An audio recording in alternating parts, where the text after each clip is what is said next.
History and Belonging: Aztlán and the Chicano Homeland.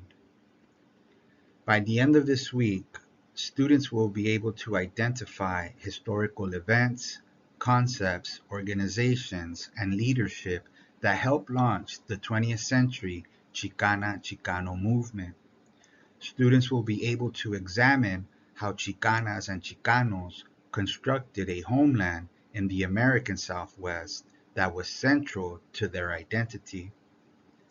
Students will be able to analyze and discuss how Chicanas and Chicanos drew from Mexican history and mythology to empower their communities and challenge dominant attitudes towards Mexican Americans during the Vietnam War. And lastly, students will be able to evaluate how the Treaty of Guadalupe Hidalgo ended the U.S. war with Mexico, in which Mexican territories were ceded to the U.S. and became what is now the American Southwest. Let's begin by answering the question, what is a Chicana Chicano? A Chicana Chicano is a term that refers to people of Mexican descent living in the United States, particularly those who identify with a unique cultural and political identity that blends both Mexican and indigenous influences. However, the term carries deeper connotations beyond simple ethnic identification. Chicana Chicano is often used to express a cultural identity that embraces Mexican heritage while also acknowledging the experiences of living as a Mexican American in the United States. Many Chicana Chicanos see themselves as part of a distinct culture that bridges Mexican traditions with native influences, creating a unique blend of language, customs, and values. The term gained prominence during the Chicano movement of the 1960s and 1970s when Mexican Americans began to mobilize for civil rights, social justice, and empowerment. During this time, Chicano became a politically charged term that was embraced by activists to assert pride in their heritage and to reject labels like Mexican American, which some felt were imposed by the dominant society. Many Chicanas and Chicanos emphasize their indigenous ancestry as part of their identity, acknowledging the indigenous peoples of Mexico and the broader Americas. This connection to indigenous heritage is often symbolized by the concept of Aztlán, the homeland of the Aztecs, or the Mexica, which represents a reclaiming of roots that predate European colonization.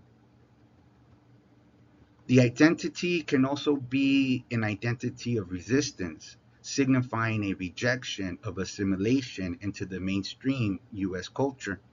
Those who identify as Chicana, Chicano often emphasize the importance of maintaining their cultural heritage, language, traditions in the face of pressures to conform to the dominant norms.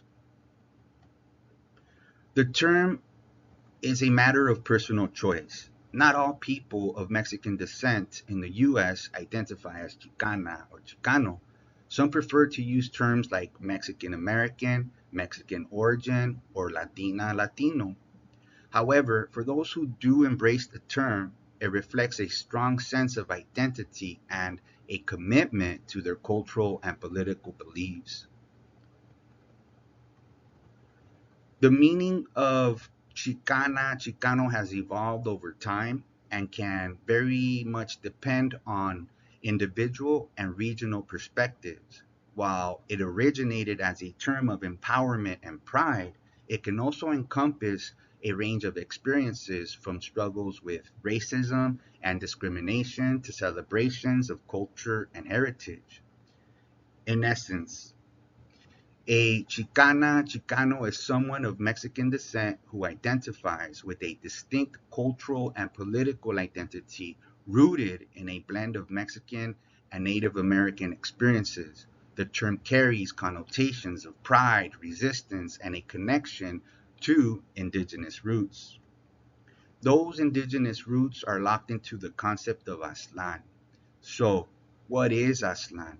Aztlán holds a deep cultural and historical significance for Chicanas and Chicanos because it represents both a homeland and a symbol of identity and resistance.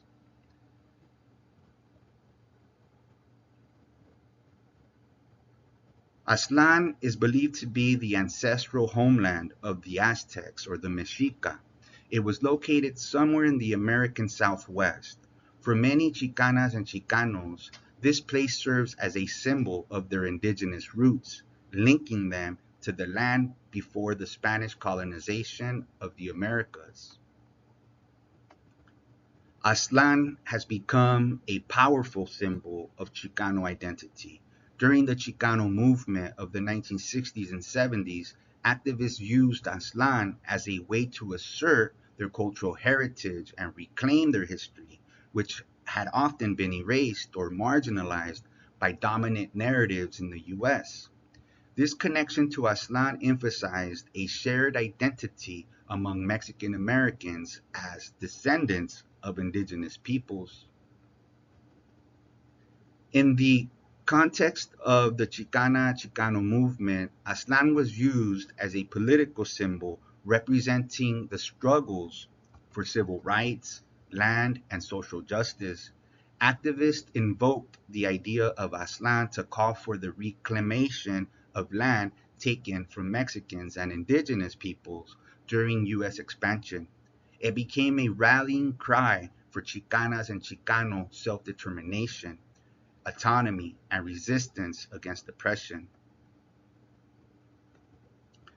Aztlán also serves as a symbol of resistance to European colonization and the forced assimilation of indigenous peoples. For Chicanas and Chicanos, it represents an ongoing struggle to reclaim their history, culture, and identity in the face of colonization, racism, and discrimination. Aztlán is important to Chicanas and Chicanos because it embodies their connection to their indigenous past. It serves as a symbol of cultural pride and represents their fight for justice and equality in the face of historical and ongoing oppression. The concept of Aztlán gained momentum in the 1960s. Luis Leal, the author of this week's reading assignment, In Search of Aztlán, was one of the first Chicano and Mexican scholars in the late 1960s to research and study the history of the concept of Aztlán, the ancient homeland of the Mexica or the Aztecs. In the 1960s, Chicana and Chicanos actively confronting and challenging institutional discrimination against Mexicans found Aztlán to represent a significant symbol. It enabled them to assert their indigenous identity, their Mexican Indian roots, in U.S. territories formerly part of Mexico's northern territories. Activists used the concept of Aztlán to argue that Mexican people have been living in the U.S. Southwest for generations because it was once Mexican. It was once indigenous land. This allows Chicanas and Chicanos to claim that we did not cross the border, but rather the border crossed us. This claim directly challenged the dominant institutions that historically labeled Mexicans and Mexican Americans as foreigners in their native land. Mexicans became foreigners in their native land in the 19th century after the signing of the Treaty of Guadalupe Hidalgo in 1848.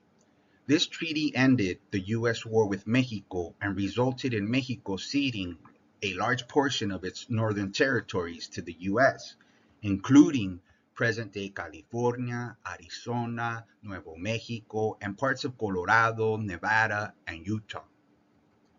Mexicans living in these areas suddenly found themselves in U.S. territory and were given the choice to either relocate to Mexico or stay and become U.S. citizens because the treaty guaranteed them that right. Those who stayed often faced discrimination and were treated as foreigners in lands that had been Mexican. This event marked a significant moment when Mexicans became outsiders in what had previously had been their own country.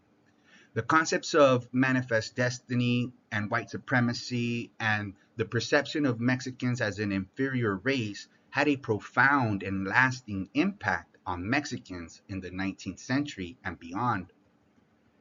Manifest destiny was the belief that God destined the U.S. to expand its territory and spread its civic institutions across North America. This ideology fueled U.S. expansion into Mexican territories in the 19th century and justified the annexation of land. As the U.S. expanded westward, Mexicans were marginalized and displaced. The U.S. government and settlers viewed the Mexican population as obstacles to progress and often took their lands through legal and extra legal means, including forced displacement and discriminatory laws. White supremacy held that Anglo Americans were superior to other races, particularly non white groups like Mexicans. This belief was deeply ingrained in American society and politics during the 19th century.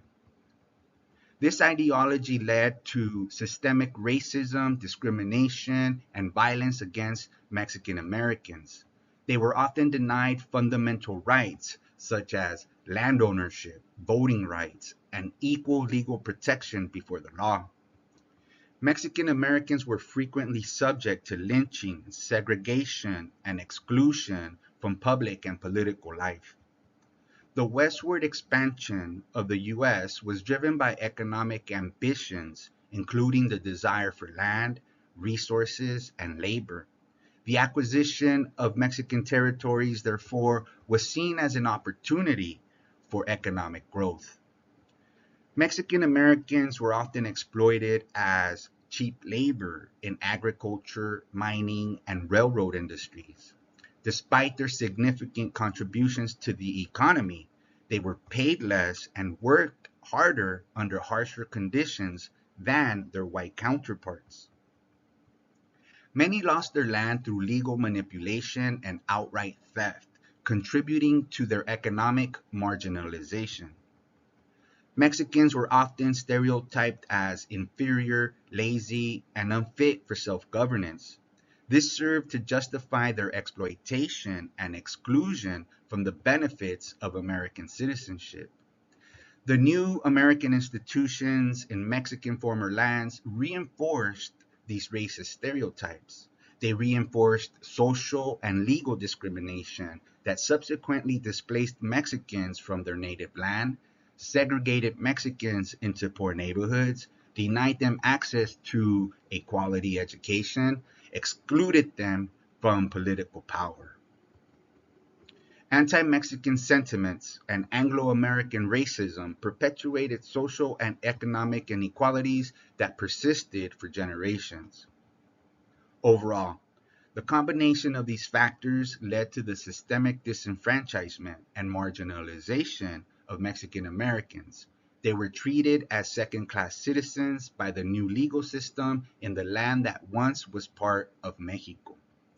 These experiences have had long lasting effects on the Mexican American community, shaping their social, economic, and political struggles throughout U.S. history.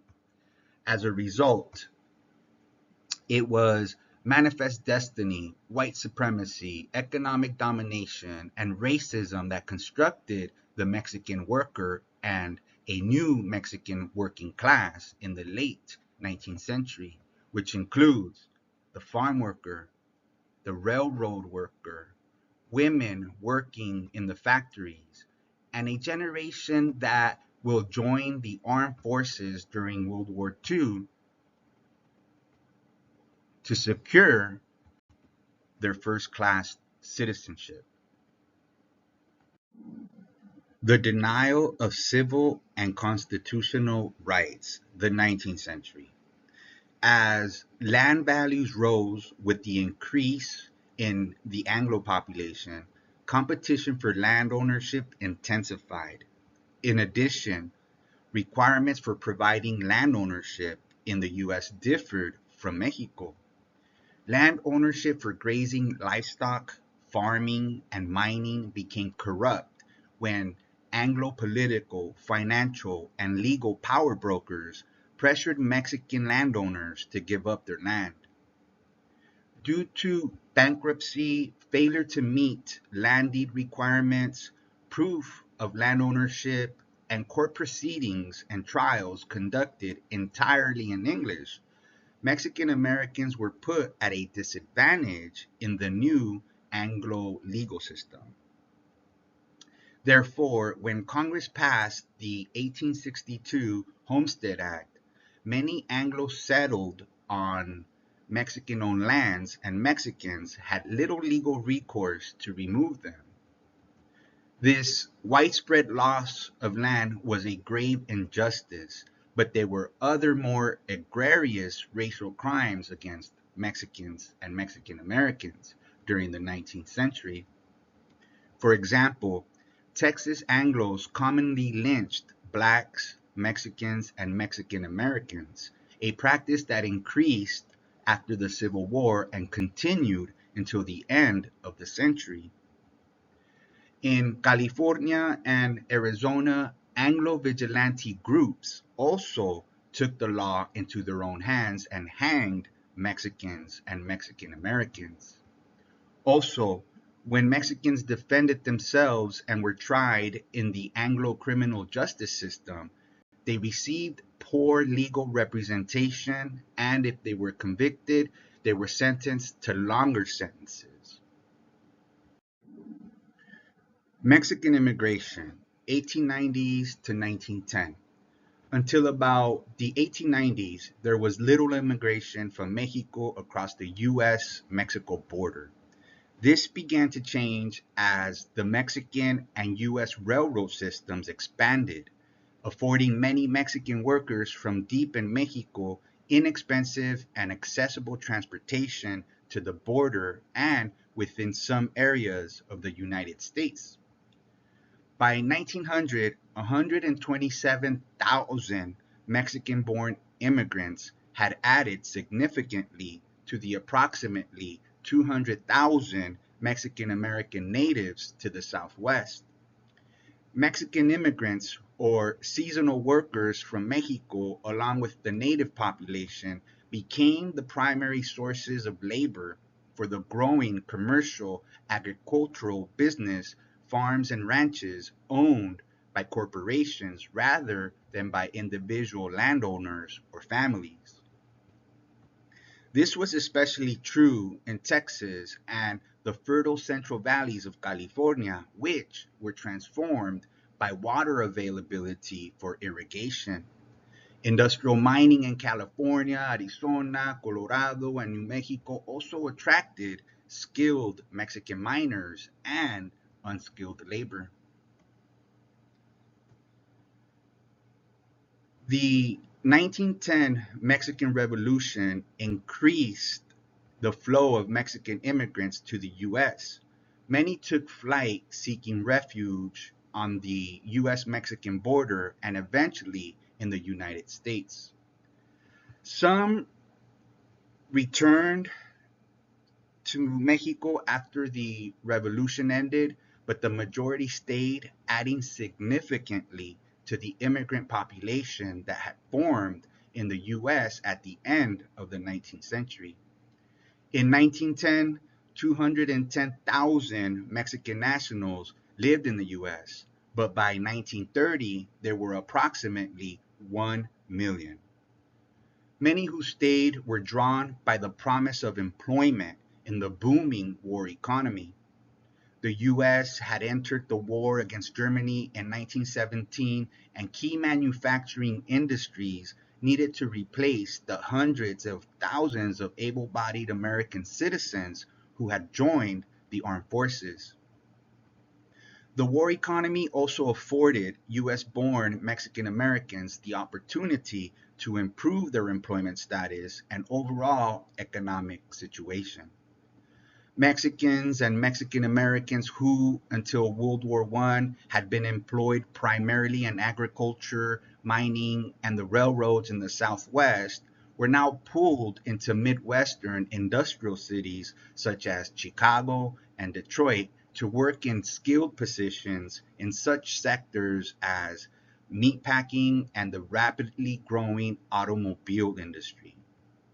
At this time, Mexicans and Mexican American communities began to form in large cities outside of the Southwest, communities that are still growing and vibrant today. Popular culture in the form of music and newspapers thrived among Mexican Americans in urban sites throughout the Southwest and the Midwest during the first quarter of the 20th century. The other Mexico, from the 1900s to the 1930s. The Mexican immigrant population between the 1900s and the 1930s developed a separate identity from Mexican Americans. Whereas many Mexican Americans seemed eager to assimilate into the dominant Anglo culture, such as insisting their children speak only English, the immigrant population closely identified with Mexico's history, traditions, and language. Culturing all things Mexican was known as Mexico Lindo or Beautiful Mexico, and the immigrant community saw itself as El Mexico de afuera or the other Mexico. Mutualistas or mutual aid societies connected most immigrants to their mother country and brought them together to meet their survival needs in a new and foreign country. Cultural activities, education, healthcare, insurance coverage, legal protection, and advocacy before police and immigration authorities, as well as anti defamation activities, were the main function of these associations. Mutualistas, which formed in all major cities in the Southwest and Midwest, also brought together Mexican nationals from different social classes to create a common bond, a feat that no other organization had achieved in Mexico. The Mutualistas were not only institutions that provided social cohesion among Mexicans when they were formed, but also served as precursors for the civil rights organizations that were established from the mid 1940s to the mid 1960s. From Mexico de afuera to Mexican Americanism, 1940s to the 1950s. Beginning in the 1940s and gaining strength in the 1950s, Mexican immigrants gradually surrendered their Mexico de afuera ideology for one that identified them as permanent residents of a new country. They became residents who now freely and eagerly joined the Mexican American population to create a powerful social and political force with which the dominant society would have to reckon. This new ideology, called Mexican Americanism, was actively promoted by new organizations such as the League of United American Citizens, or LULAC, and after World War II, the American GI Forum.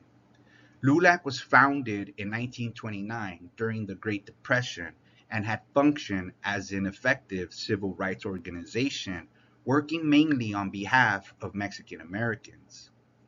World War II between 1939 and 1945 was the critical event that gave Mexican Americanism its strong urgency.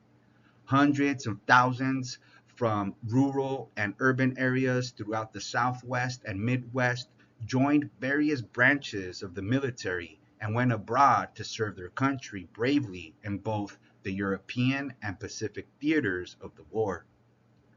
Meanwhile, Mexican American women, for the first time, assumed major family financial responsibilities and took jobs in war and other industries. Mexican Americans were highly decorated during World War II and suffered casualties in numbers disproportionate to other populations.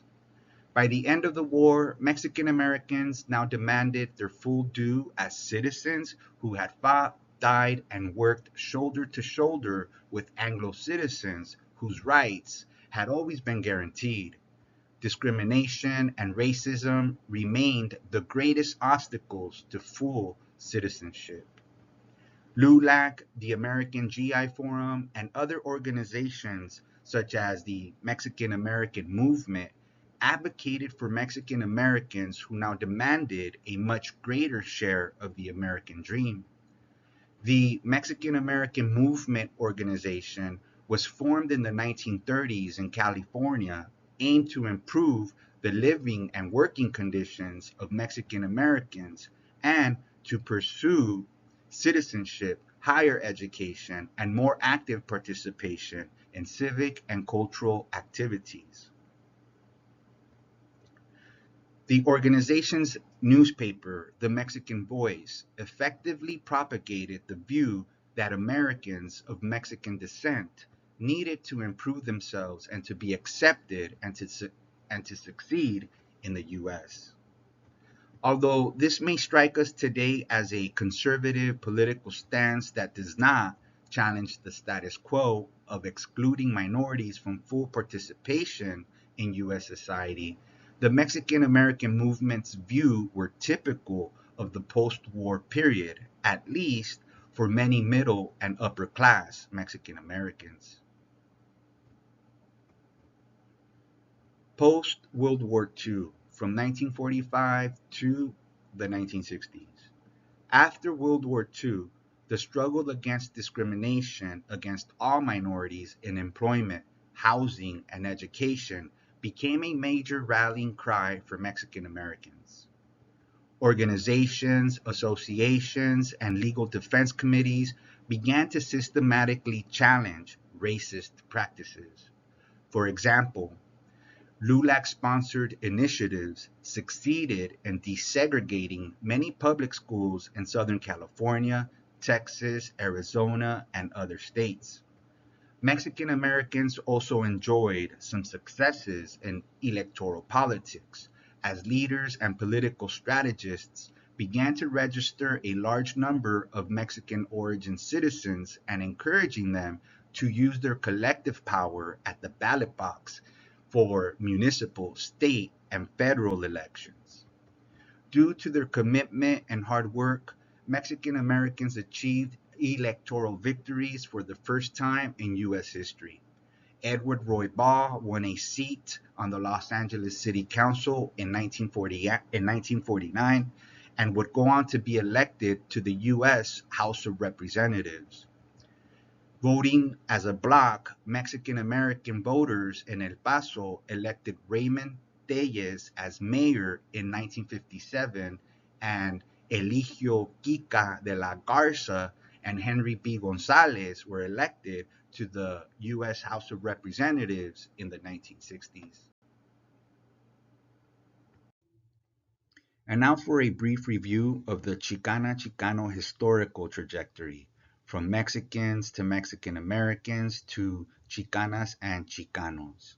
From the U.S. war with Mexico to the Great Depression, Mexicans were treated as Mexicans despite rights granted to them by the Treaty of Guadalupe Hidalgo.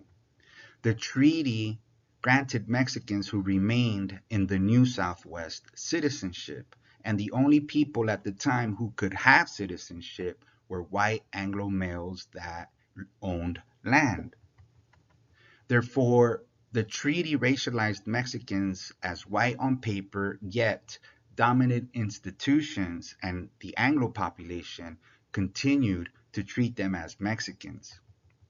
An example of how Mexicans were racialized by the legal system is the Supreme Court ruling titled Henry Ricardo Rodriguez, 1896.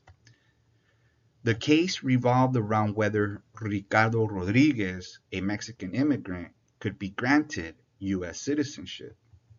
The central issue was whether Mexicans were considered white and therefore eligible for naturalization under the Naturalization Act of 1790, which restricted citizenship to free white persons. The case highlighted the ambiguous racial status of Mexicans in the U.S. While the Treaty of Guadalupe Hidalgo had promised citizenship to Mexicans in the ceded territories, the racial classification remained contested. The court ultimately ruled in favor of Rodriguez, stating that Mexicans should be considered white under the law, allowing them to become citizens. However, this decision did not fully protect Mexicans from racial discrimination or prevent them from being treated as an inferior race, socially and politically. The case underscored the complexities of racial identity and citizenship in the US, demonstrating how legal definitions of race were used to include or exclude groups from the rights and privileges of citizenship. The case of Ricardo Rodriguez exemplified how the legal system was used to enforce categories of race, and it set a precedent for the ambiguous and often discriminatory treatment of Mexican Americans in the US. An example of such treatment were the repatriation programs of the 1930s that led to the mass deportation and voluntary return of Mexican Americans and Mexican immigrants from the United States to Mexico during the Great Depression. This movement was driven by a combination of economic hardship and widespread anti-Mexican sentiment. During the Great Depression, jobs were scarce, and many Mexicans blamed immigrants, including Mexicans, for taking jobs away from US citizens. This led to a push to reduce the number of Mexican workers in the country. Local, state, and federal governments implemented repatriation programs that targeted Mexican communities. Many people were coerced or pressured into leaving with the threat of deportation looming over them. While some left voluntarily, others were forcibly removed, often without due process. Between 500,000 and 2 million people of Mexican descent were repatriated during this period, including many US citizens. The repatriation caused significant disruption to Mexican American communities with long-term effects on their social and economic stability. This mass repatriation reinforced the perception of Mexicans as an expendable labor force and as outsiders, regardless of their legal status or contributions to the US. The Mexican repatriation is now recognized as a grave injustice, particularly because so many of those affected were US citizens who were forced to leave their country due to racial discrimination and economic scapegoating. From the Great Depression to the post-World War II era, a Mexican American generation emerged out of a conservative historical moment. Therefore, this generation's ideology, or Mexican Americanism, called for Mexican Americans and Mexican immigrants to assimilate and acculturate into the mainstream of society. Despite of their full efforts to fully integrate into the US, Mexican Americans continue to be treated as second-class citizens, and Mexican immigrants were subject to anti-Mexican persecution, such as Operation Wetback. Once again, similar to the repatriation of the 1930s, Operation Wetback was a large-scale deportation campaign that was carried out by the US government in 1954 to remove Mexican immigrants from the US. The operation was named after the derogatory term wetback, used to refer to Mexicans who crossed the Rio Grande to enter the US illegally.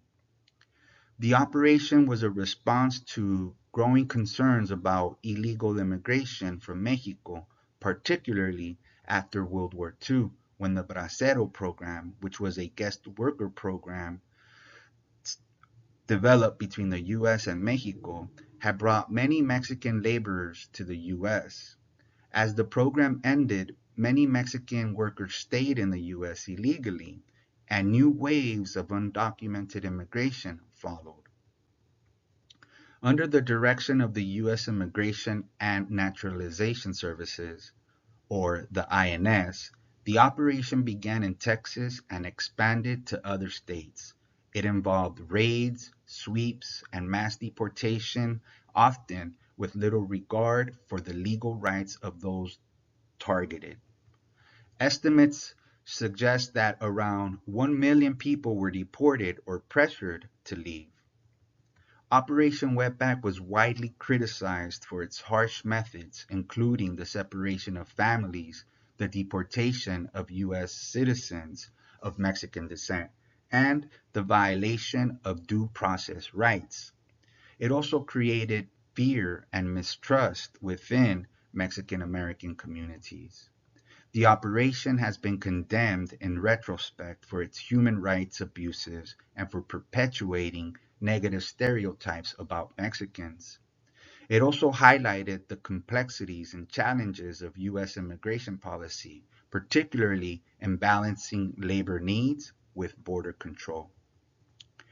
Following the World War II era emerges the Chicana Chicano movement and a new generation of Mexican Americans that built a social movement that emerged in a liberal historical moment.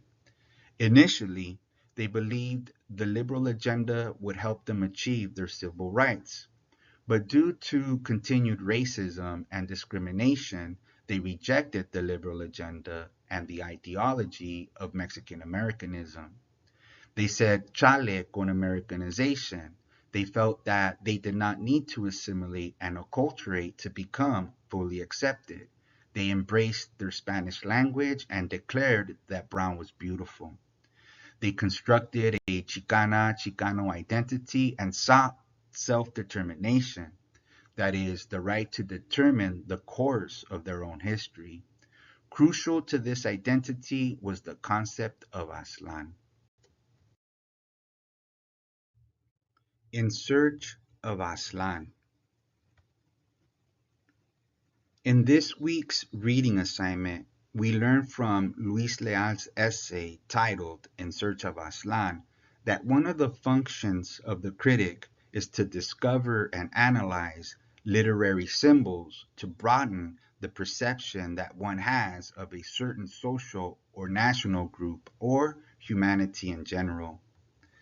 There are many symbols that have served to unite Mexican people throughout the historical trajectory of Mexican American history in the US. These symbols are many.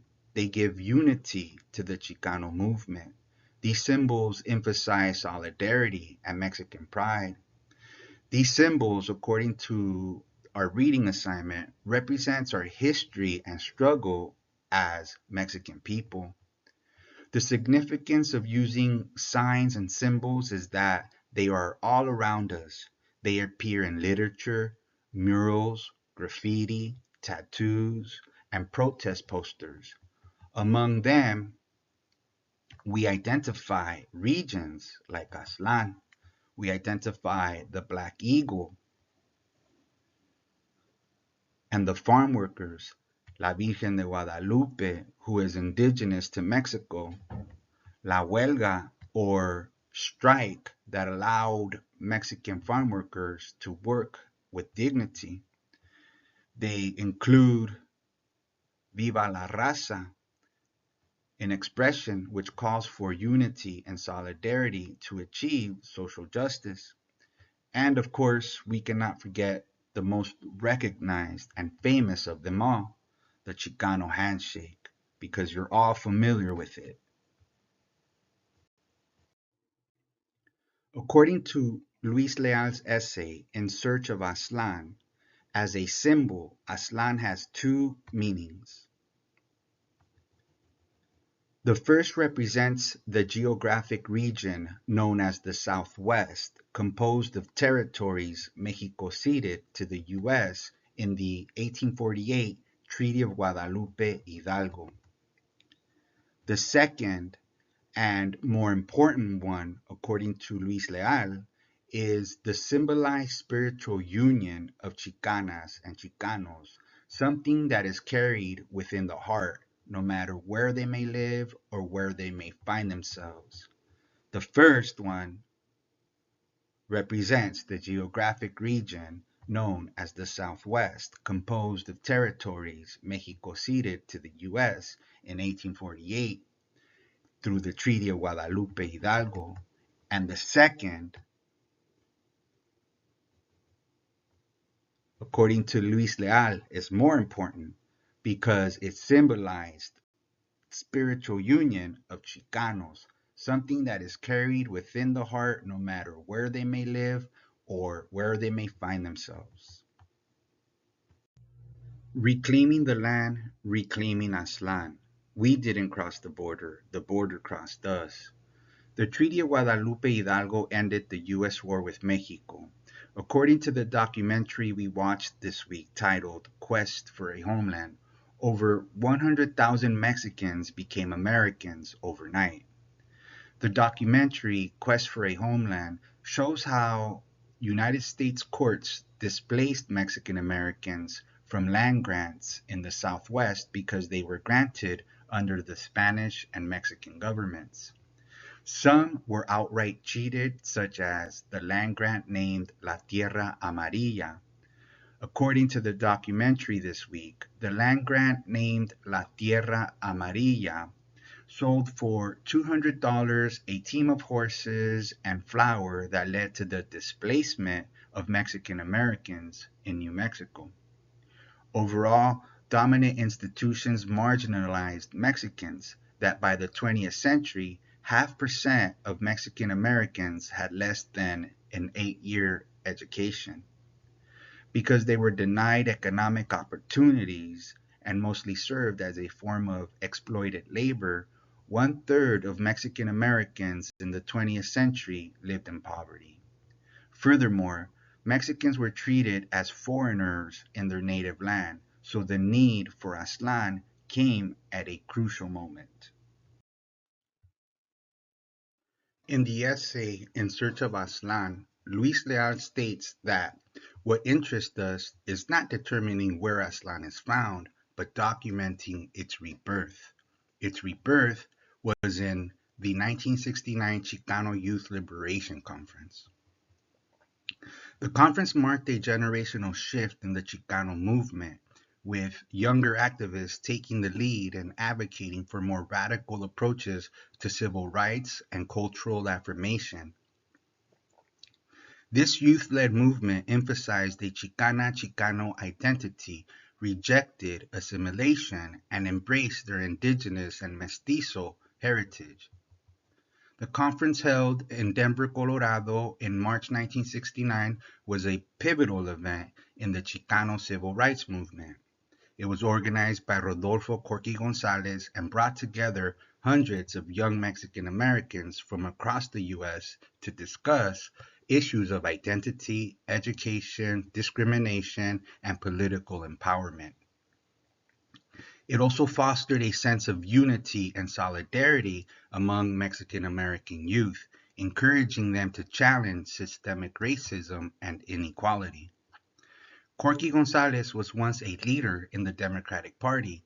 He successfully registered Mexican Americans to vote for John F. Kennedy and organized Viva Kennedy campaigns, which played a critical role in Kennedy's election in 1960. Dissatisfied with the Democratic Party when Kennedy did not select Mexican Americans to serve his cabinet, Gonzalez withdrew and founded the Crusade for Justice. The Crusade for Justice served as the leading civil rights organization for the Chicana-Chicano community in Denver, Colorado.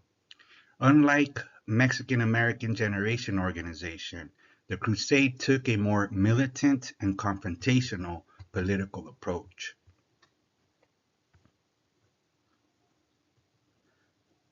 Gonzalez prioritized empowering youth. He was among the first to write about the Chicana-Chicano experience in the epic poem titled I Am Joaquin.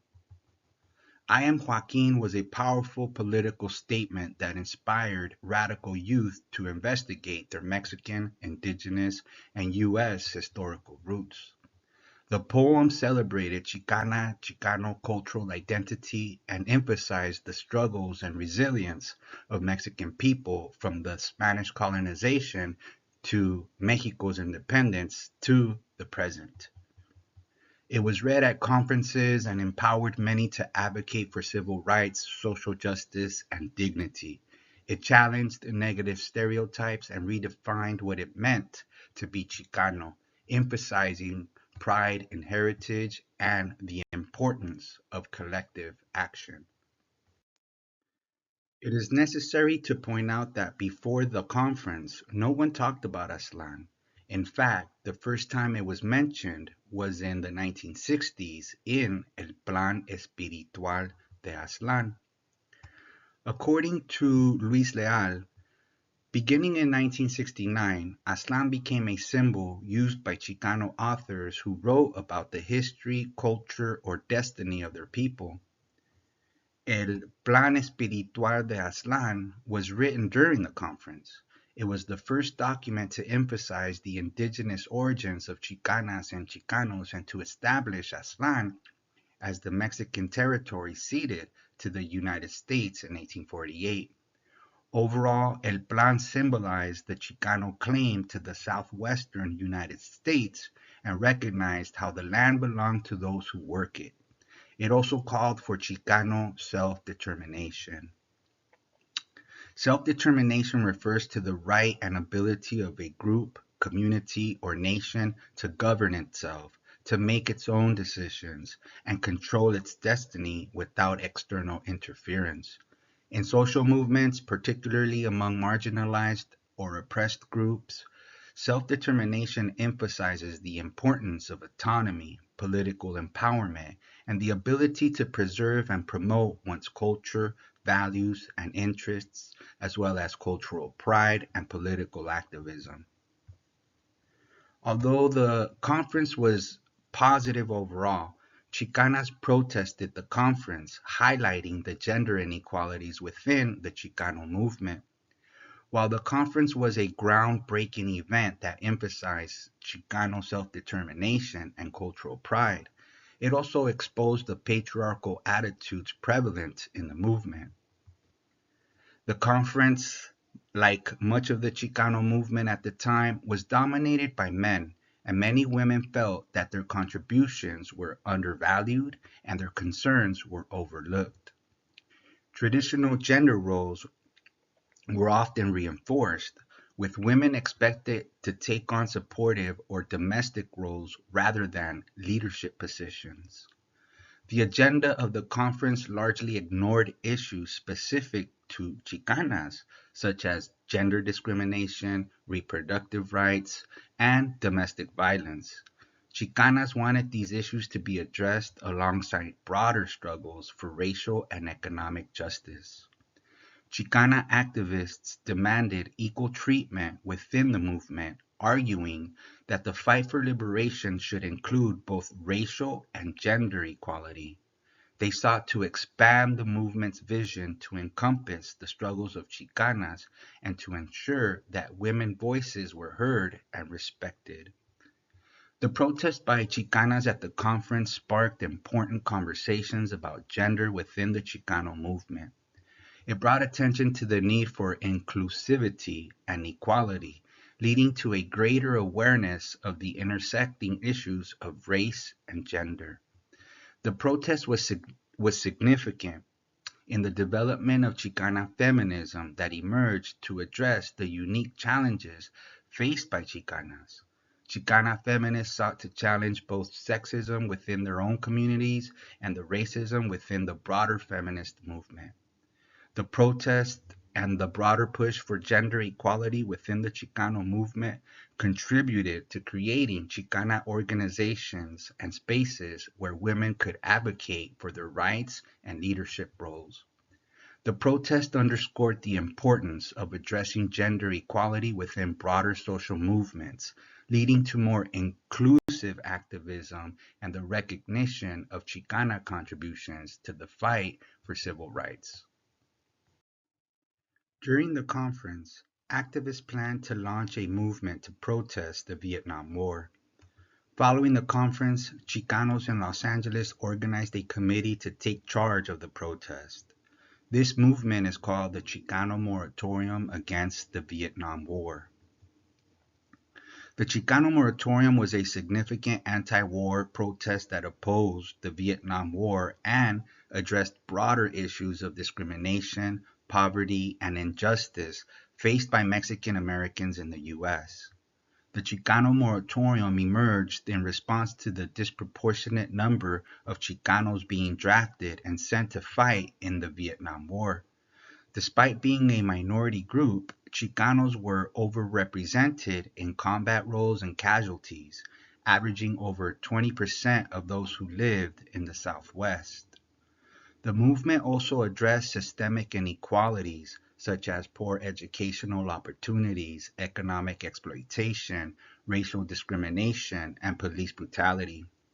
Activists argued that Chicanos were being sent to die in a war overseas while being denied basic rights and opportunities at home. The most notable event was the National Chicano Moratorium March held on August 29, 1970 in East Los Angeles. Organized by the Chicano Moratorium Committee, it drew an estimated 20,000 to 30,000 people, making it one of the largest anti-war demonstration by a minority group in the United States. The march was intended to be a peaceful protest, but it ended in violence when law enforcement, including the Los Angeles County Sheriff Department, clashed with demonstrators. The resulting chaos led to the death of 3 people, including prominent journalist Ruben Salazar, who became a martyr for the movement. The Chicano Moratorium brought national attention to the issues facing Mexican Americans and connected the anti-war movement with broader struggles for civil rights and social justice. The movement fostered a sense of unity and empowerment within the community, galvanizing activists to continue fighting for social, economic, and political equality. The Chicano Moratorium is remembered as a pivotal moment in the Chicano movement. It highlighted the intersection of racial and economic injustice, laid the groundwork for continued activism, and represented a powerful expression of resistance against both the Vietnam War and the systemic inequalities facing Mexican Americans. The Chicano movement was, overall, a culmination of multiple social movements led by Chicanas and Chicanos. It included the farm workers movement that emerged in the 1960s to address the poor working conditions, low wages, and lack of rights for farm workers, many of whom were Mexican Americans. The most famous actions of the farm workers movement were the Delano grape strike and the subsequent national boycott, which helped bring national attention to the plight of farm workers. The farm workers movement achieved significant milestones for farm workers, including improved pay, safer working conditions, and the right to unionize. It also brought national focus to the challenges faced by Mexican American workers and inspired a broader civil rights movement. The movement also included the Alianza Federal de Mercedes movement to reclaim land grants guaranteed to Mexican Americans under the Treaty of Guadalupe Hidalgo that were taken or disputed by the U.S. government and Anglo settlers. Leaders used legal actions and confrontations to draw attention to their cause. Although the movement did not successfully regain lost lands, it brought national awareness to the issues of land rights and the historical grievances of Mexican Americans in the Southwest. The Chicano movement also included the rise of La Raza Unida Party, founded in 1970 in Texas to represent the interests of Mexican Americans and to challenge the political dominance of the Democratic and Republican parties. It focused on issues such as educational reform, education justice, and political representation for Chicanos. It aimed to increase Chicano political participation and address systemic inequalities. The party had success in local elections in Texas, California, and other states, winning school board and city council seats. Although it declined in influence by the late 1970s, La Raza Unida played a crucial role in mobilizing Chicano voters and promoting Chicano political empowerment. The movement also included the high school walkouts. In the late 1960s, Chicano students across the U.S., particularly in Los Angeles, organized walkouts, also known as blowouts, to protest the poor quality of education they received and the lack of representation of their culture and history in the curriculum. The 1968 East Los Angeles walkouts were the largest and most famous, involving thousands of students from several high schools. Students demanded bilingual education, more Chicano teachers and administrators, and the inclusion of Chicano history in the curriculum. The walkouts brought attention to educational inequities and led to some reforms in the public school system. They also contributed to establishing Chicano study programs in universities and colleges, which provided academic spaces to study and promote Chicano culture and history. Crucial for the movement was Chicana activism and the development of Chicana feminist thought. Chicana activism emerged as part of the broader Chicano civil rights movement, but focused on the specific issues and challenges Mexican American women faced. Chicana feminists addressed the intersection of race, class, and gender, critiquing both sexism within the Chicano movement and the racism within the mainstream feminist movements.